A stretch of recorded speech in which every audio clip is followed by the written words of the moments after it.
여러분 지금 현재 코스피가 3,416.25 네.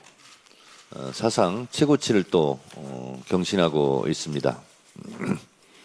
경제는 심리라고 했습니다.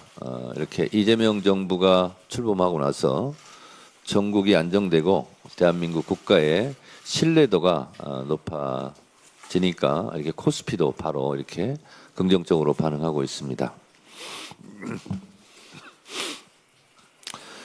조희대 대법원장은 직에서 물러나고 서울고등법원은 공판기일을 변경해야 합니다. 조희대 대법원장은 반 이재명 정치투쟁의 선봉장이 되었습니다. 대선에서 조희대 대법원장이 이재명 후보의 최대 정적으로 부상했음을 뚜렷하게 보여주고 있지 않습니까? 이로써 대법원장의 내심의 의사가 어떠한지도 알 수 있지 않습니까? 이재명 후보 자격을 박탈할 수 있거나 적어도 유권자의 판단에 영향을 미쳐 낙선시킬 수 있다고 믿었기에 사법부의 명운을 걸고 과반 의석을 장악한 정당의 가장 유력한 대선 후보와 승부를 겨루는 거대한 모험에 나서기로 결심했을 것으로 보는 것이 합리적 추론 아닐까요? 사법부는 대법원장의 사조직이 아닙니다. 대법원장의 정치적 신념에 사법부 전체가 볼모로 동원되어서는 안 됩니다. 사법부의 정치적 중립성에 대한 해명할 수 없는 의심에 대하여 대법원장은 책임져야 합니다. 사과하고 사퇴해야 합니다. 대법원장의 개인적 정치적 일탈이 사법부 전체의 정치적 중립성에 대한 국민적 불신을 초래하고 구성원 전체의 지위를 위협하게 된 현 상황을 타개하는 방법은 내부에서 잘못을 바로잡는 길밖에 없습니다. 전국 법관 대표회의는 대법원장에 대한 사퇴 권고를 포함하여 국민적 신뢰를 회복할 방안에 대해 논의해야 합니다. 이것은 저의 주장이 아닙니다. 지난 대선에서 소위 조희대의 난, 조희대의 사법 쿠데타로 전 국민의 분노가 들끓을 때 서울중앙지법 김주옥 부장판사가 올린 조희대 사퇴 권고문 중 일부 내용이었습니다. 조희대 대법원장에 대해 민주당이 압박한다고요? 재판 독립을 해친다고요? 천만의 말씀입니다. 조희대 대법원장은 이미 법원 내부에서 신뢰를 잃었고 대법원장직을 수행할 수 없을 만큼 편향적이라는 법원 내부의 평가가 그때 있었습니다. 재판 독립, 법원의 정치적 중립은 조희대 대법원장 본인 스스로 어긴 것 아닙니까? 지금이라도 사퇴하는 게 맞다고 저는 생각합니다. 조희대 대법원장이 알아야 할 것이 있습니다. 대한민국 국민을 우습게 보지 마십시오. 우리 국민들은 3.15 부정선거, 부정부패의 책임을 물어 이승만을 하야시켰고 당시 내무부 장관은 사형당했습니다. 내란숙의 부정부패 혐의 등으로 전두환, 노태우 씨를 단죄했고 이명박도 감옥에 보냈습니다. 박근혜, 윤석열을 탄핵한 국민들입니다. 대법원장이 그리도 대단합니까? 대통령 위에 있습니까? 국민들의 탄핵 대상이 아닙니까? 대법원장이 뭐라고? 우리 헌법에서 가장 중죄가 내란 외환죄 아닙니까? 내란 수괴 혐의자 윤석열을 날짜가 아닌 시간으로 계산해 탈옥 석방시킨 지기현 판사가 잘한 겁니까? 박근혜 재판 때와 달리 침대 축구를 하고 있는 지기현 판사가 지금 잘하고 있습니까? 서울중앙지법에 내란 전담 재판부를 설치하고 말고는 입법사항입니다.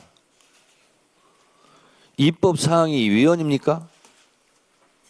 내란 전담 재판부는 조희대의 정치적 편향성, 지기현 판사의 침대 축구가 불러온 자업자득임을 명심하시기 바랍니다. 지금의 조희대 대법원장을 꾸짖는 듯한 문영배 전 헌재 재판관의 일침을 소개합니다. 법관들이 언제부터 권력의 눈치를 보지 않고 자유롭게 재판할 수 있게 되었습니까? 1970년대나 80년대는 검사가 건네주는 쪽지를 보고 독재 정권 입맛에 맞게 그대로 판결하는 법원이었습니다. 고작해야 1990년대 민주주의를 위하여 자기 한 몸 바쳐온 수없이 많은 사람들 덕분에 이렇게 달라졌습니다. 요즘 진보 성향 판사들이 뭔가 있는 척하며 타는 목마름으로 같은 민중가요를 목청껏 부르는데 그 사람들이 모르는 게 있어요. 법관들은 민주주의를 위하여 한 일이 없습니다. 대부분의 법관들은 동료와 선후배들이 학교와 거리와 일터에서 민주화 운동을 할 때 골방에 틀어박혀 공부만 했습니다. 판사들은 고마워할 줄 알아야 합니다. 맞습니다. 대한민국의 민주주의는 검사가 전해준 쪽지대로 판결한 판사에 의해서도 민주화 운동을 탄압했던 고문 경찰과 정치적 신여를 자임했던 정치 검찰에 의해서가 아닙니다. 피 흘리며 목숨 바쳐 싸운 국민들의 소중한 업적이고 결실입니다. 오늘의 시대 정신은 내란 척결입니다. 내란 척결, 민주주의 확립보다 우위에 선 가치가 있습니까? 민주당은 내란 척결이라는 시대적 소명을 다하기 위해 모든 당력을 집중하겠습니다. 약속은 반드시 지키는 당대표가 되겠습니다. 국민주권 시대에 맞는 당원 주권 시대를 열겠습니다. 지난 6월 15일 당대표 출마선을 하며 내걸었던 저의 첫 약속입니다.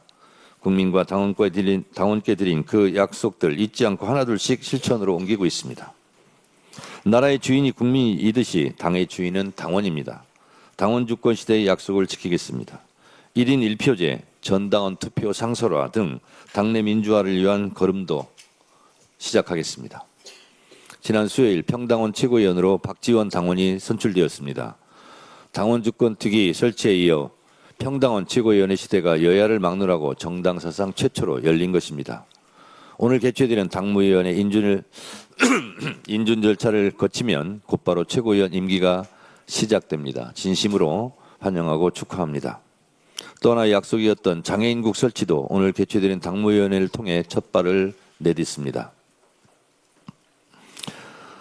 대한민국 주권은 국민에게 있고 모든 권력은 국민으로부터 나온다. 모두가 기억하고 있는 헌법 1조 2항입니다. 저는 더불어민주당 당대표로서 이렇게 선언합니다.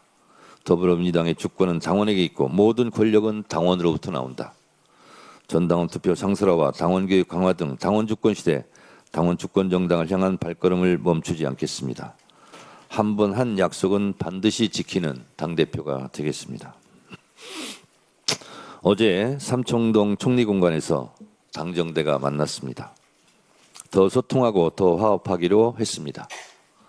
더 찰떡같이 뭉치고 차돌같이 더 단단하게 원팀 원보이스로 이재명 정부의 성공을 뒷받침하겠습니다.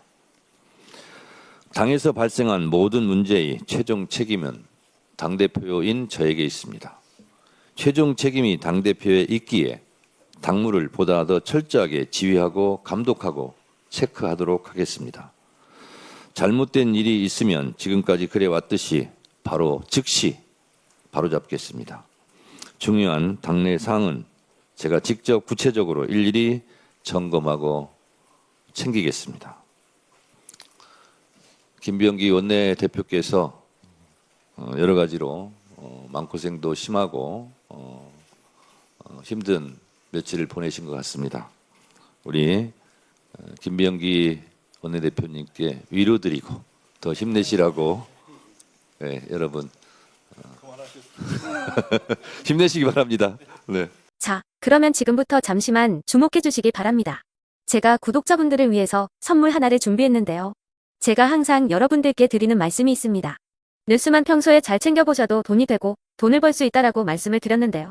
여러분들은 여기 보시는 삼성전자 뉴스를 보고 어떤 생각이 드세요? 아니면 정치인들의 뉴스, 날씨 뉴스를 보고는 어떤 생각이 드시나요?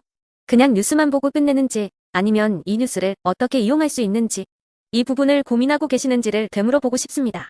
그 이유가 뭐냐 하면 제가 지난번에 여러분들께 뭐라고 말씀을 드렸었죠? 지금은 반도체 섹터를 눈여겨보셔야 한다고 말씀드렸습니다. 그리고 나서 이런 썸네일들을 뉴스를 통해서 많이 보셨을 겁니다. 반도체 내용이 이슈가 됐을 때 부자들은 어떻게 생각할까요? 반도체 관련주들은 뭐가 있는지, 어떤 종목이 가장 좋은지, 어디에 투자해야 돈이 몰리는지 자연스럽게 생각한다고 제가 말씀을 드렸죠. 그 이유가 뭐냐 하면 부자들이 봤을 때는 이슈가 곧 돈으로 이어지고 그 이슈가 나에게 돈을 벌어준다는 경험적 확신이 있기 때문에 부자들은 항상 이런 사회적 이슈를 관심 있게 챙겨본다고 제가 말씀을 드렸습니다. 이번에도 마찬가지인데요. 제가 지난번에 시청자분들과 함께하는 주식으로 수익 내기 이벤트를 진행했었죠. 당연히 100% 무료로 진행을 했었고요. 여기 보시면 아시겠지만 제가 지난번에도 구독이라고 보내주신 모든 시청자분들께 반도체 관련주 중에 가장 크게 급등할 딱 한 종목, 많은 종목도 아니라 한미반도체 한 종목을 여러분들께 추천드렸어요. 그러면서 여기 나와 있는 대로 정확히 얼마에 매수해야 하는지, 그리고 수익률이 어느 정도 나왔을 때 팔아야 하는지를 이런 부분들까지 여러분들에게 정확히 알려드렸었는데 지금 실제로 어떻게 되었다? 오른쪽을 보시면 아시겠지만 제가 지난번 문자 발송으로 이 한미반도체를 소개해드리고 나서 실제로 이렇게 5배 이상 어마무시한 상승이 나왔습니다. 100만 원만 투자를 했어도 무려 500만 원이 넘는 수익금이 생긴 거죠. 그래서 당시에도 굉장히 많은 분들이 제가 드린 이 한미반도체로 수익을 내실 수가 있으셨을 텐데요. 또 최근에도 두산에너빌리티라는 종목을 소개해드리고 2배가 넘는 상승이 나와주었습니다. 다시 한번 축하드린다고 말씀을 드리겠고 이번에도 마찬가지입니다. 앞으로도 2025년, 2026년 계속해서 기대해볼 섹터는 AI입니다. 그 중에서도 AI 반도체는 그 누구도 부정할 수 없는 미래성장 산업입니다.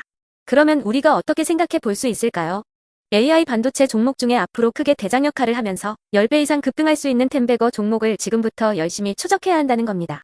큰 돈을 투자하지 않더라도 월급의 일부분 아주 소액이라도 이 종목을 모아가야 수백 %의 수익률을 손에 쥘 수 있는 것이죠. 지금 여러분이 보고 계시는 이 유튜브 또한 AI 반도체와 아주 밀접한 연관이 있고 반도체야말로 대한민국의 핵심 산업으로 앞으로 더더욱 시장은 성장할 수밖에 없습니다. 또한 현재 이재명 정부는 코스피 5천을 공약으로 상법 개정까지 단행하면서 우리 주식시장을 살리려고 많은 노력을 다하고 있습니다. 5년 동안 정부는 우리나라의 주식시장을 살리기 위해 주도적으로 행동해 나가면서 이재명 대통령 본인 또한 코스피 지수에 본인 월급을 투자하겠다고 선언한 상황인데요. 그렇기 때문에 제가 이번에도 뭘 보내드리고 있냐면 지난번과 똑같이 구독이라는 문자를 보내주시면 제가 AI 반도체 관련주 중에 앞으로 대장주 역할을 하면서 주가가 가장 크게 급등할 한 종목을 여러분들께 문자 발송으로 종목명과 사고 파는 시점을 모두 알려드릴 건데요. 그 문자를 받고 여러분들이 주식으로 돈 버는 연습을 한번 해보셨으면 좋겠고요. 혹시라도 나는 주식을 하지 않는다 하시는 분들은 주변에 주식하시는 지인분들에게 말씀을 해주셔도 되고요. 아니면 연세가 있으셔서 투자가 어렵다 하시는 분들은 이 종목을 자녀분들에게 한번 사봐라, 이걸로 한번 수익을 내봐라 이렇게 조언을 해주실 수도 있는 거겠죠.